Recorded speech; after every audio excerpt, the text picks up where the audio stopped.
Hello guys, welcome back to my channel. তো আজকে আমার বান্ধবীর মেয়ের জন্মদিন আছে, তো সেই ব্লগটাই শেয়ার করবো আপনাদের সাথে। তো গেছিলো বাজার আর আমাকে নিয়ে এসেছে আমার বাড়ির থেকে উঠায়। আমি তো বলছিলাম আসতে পারবো না, তো আমাকে জোরবস্তি করে নিয়ে এসেছে। তো খুব এনজয় করবো আমরা। আগের বছরও ভিডিওটা আমি শেয়ার করেছিলাম, আর এই বছর ওর মেয়ের ভিডিও শেয়ার করব। তো এই তো আমরা হেঁটে হেঁটে এখন যাচ্ছি ওদের বাড়ি। তো আপনারা সঙ্গে থাকুন, দেখবেন আমরা কত এনজয় করছি। তো আজকের জন্য এদের রাস্তাটা হ্যাঁ নাই করি এই রাস্তাটা ওদের একদম জঙ্গলের ভিতরে বাড়ি আছে। দেখে মনে হচ্ছে কি একটাও বাড়ি নেই, কিন্তু এইদিকে অনেকটাই বাড়ি আছে।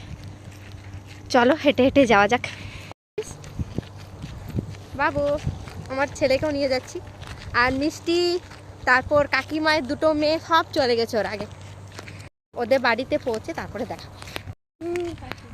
হ্যাঁ, এখানে যে জলটা আছে সেটা কখনোই শুকায় নাই, যে ঠান্ডাকাল গরমকাল মতন বাজারটা আমরা দিয়েছি। দেখা দেখা দেখা কি হ্যাঁ কি